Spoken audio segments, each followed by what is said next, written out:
बोलिए शंकर भगवान की जय। पार्वती मैया की जय। गणेश भगवान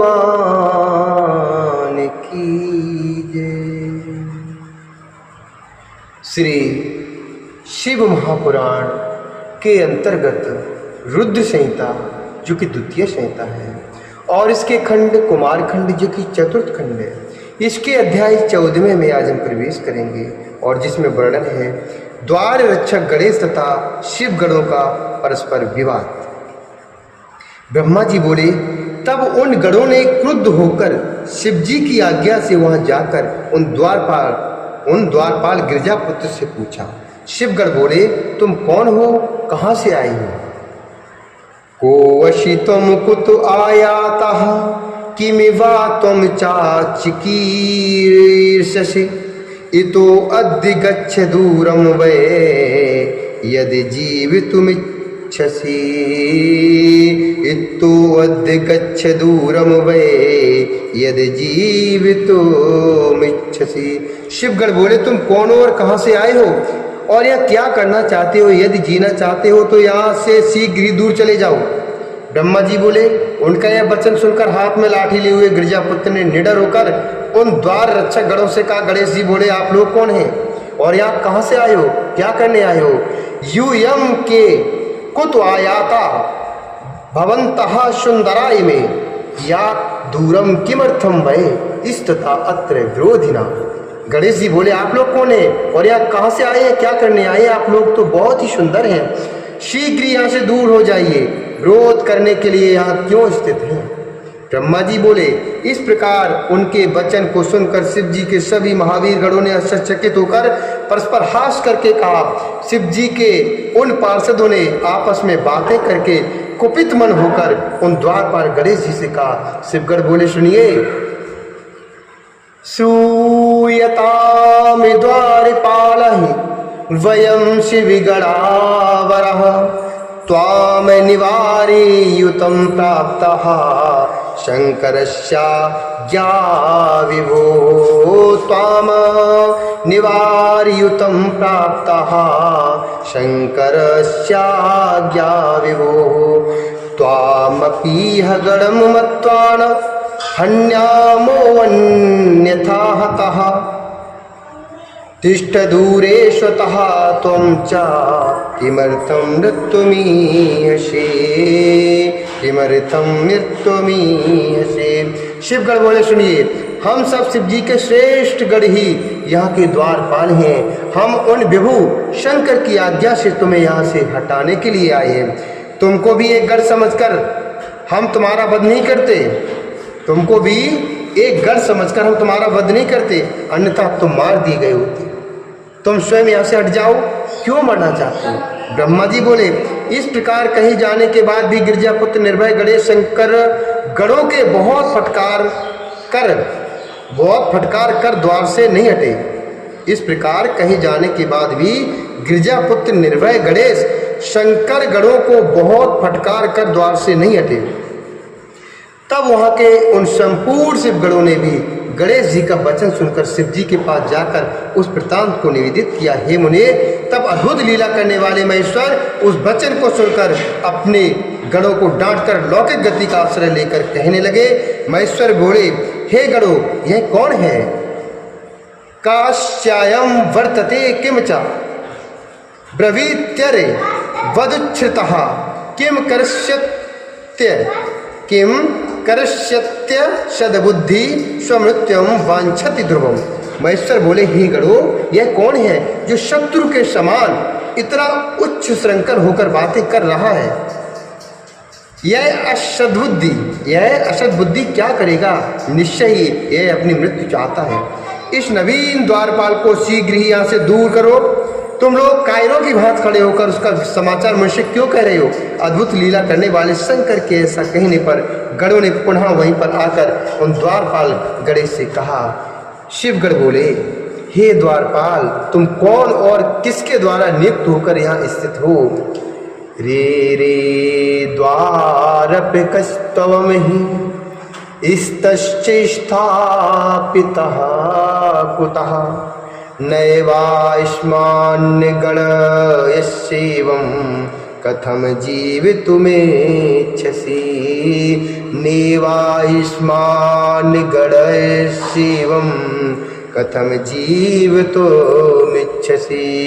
द्वारपाला वयं सर्वे स्तथा किम परभाससे सिंहासन गृहीतस्य श्रृगालः शिवमीहते।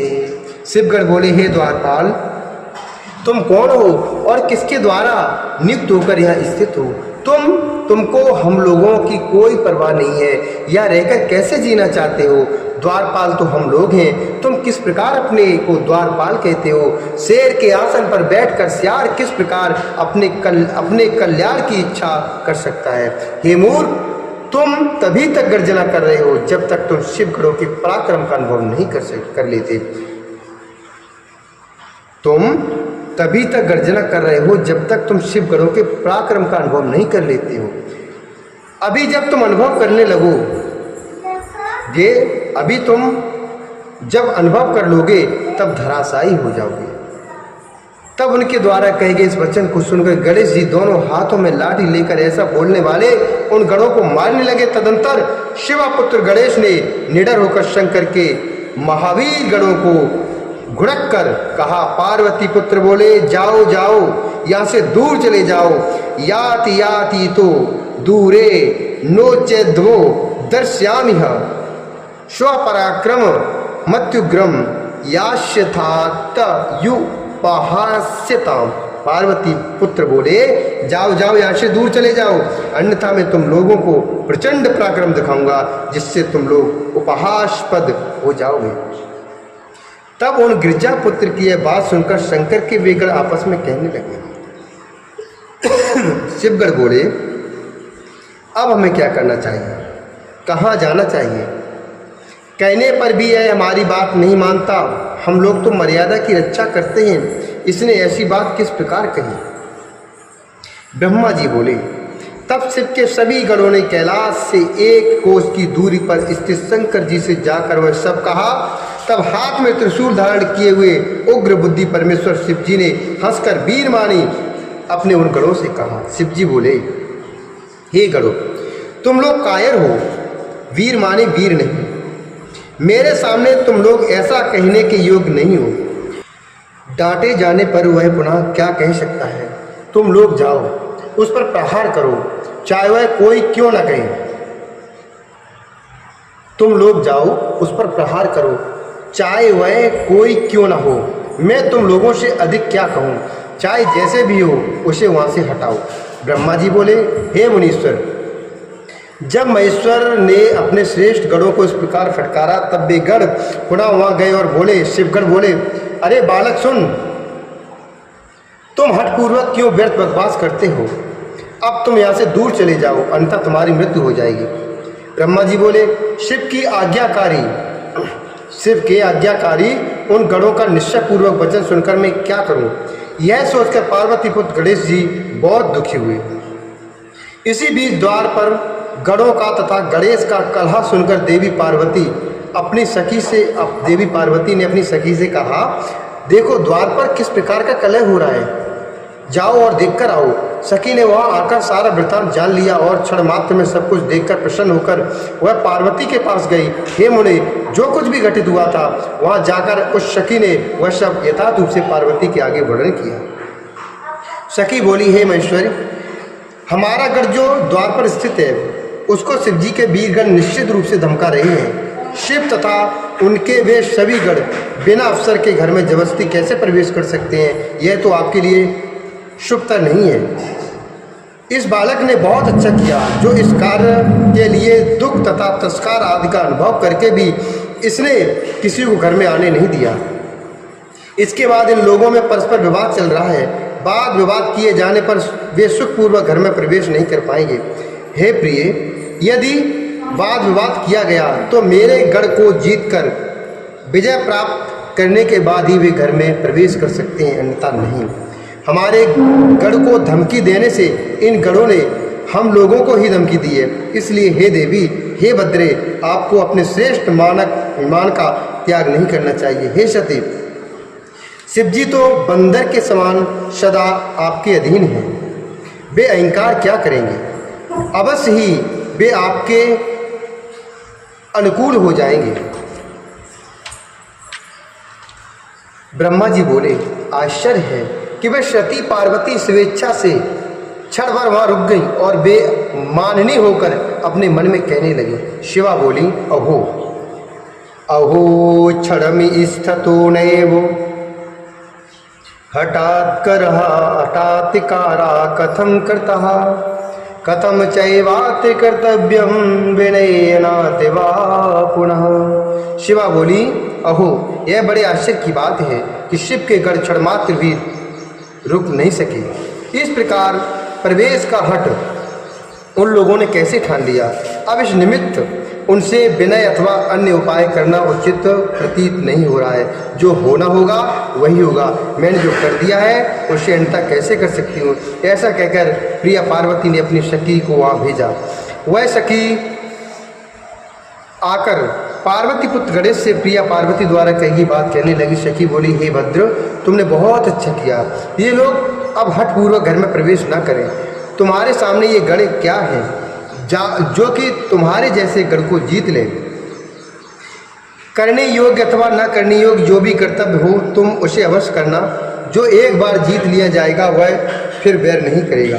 ब्रह्मा जी बोले, उस सखी के द्वारा कहे गए माता के वचनों को सुनकर गणेश्वर को परम आनंद, बल तथा महान उत्सव प्राप्त हुआ। उन्होंने अच्छी तरह से कमर कस ली और पगड़ी बांधकर उरु तथा जंगा पर ताल ठोकते हुए निडर होकर उन सभी गणों से प्रसन्नतापूर्वक वचन कहा। गणेश जी बोले, मैं पार्वती का पुत्र हूँ, तुम लोग शिव के गण हो। दोनों ही समान हैं। हम सभी अपने अपने कर्तव्य का पालन करें। क्या आप लोग ही द्वारपाल रह सकते हैं? मैं द्वारपाल नहीं रह सकता। यदि आप लोग शिव के द्वार पर स्थित हूँ तो मैं भी यहाँ पर निश्चित रूप से स्थित हूँ। जब आप लोग यहाँ स्थित रहिएगा तब आप लोग शिव की आज्ञा का पालन कीजिएगा। इस समय तो यहाँ मैं पार्वती की आज्ञा का पालन कर रहा हूँ। हे वीरों, यह सत्य है, मैंने उचित निर्णय लिया है। इसलिए शिवगणों, आप लोग मेरा वचन आदरपूर्वक सुन लें। हर्ष से अथवा विनय से आप लोगों को घर के भीतर नहीं जाना चाहिए। ब्रह्मा जी बोले, गणेश्वर के द्वारा इस प्रकार कहे गए वे सभी शिवगण लज्जित होकर शिव के पास गए और उन्हें प्रणाम कर उनके आगे खड़े होकर उनसे कहने लगे। उन्हें प्रणाम करके उनके आगे खड़े हो गए। खड़े होकर उन लोगों ने वह सारा अद्भुत वृतांत शिव जी से निवेदित किया।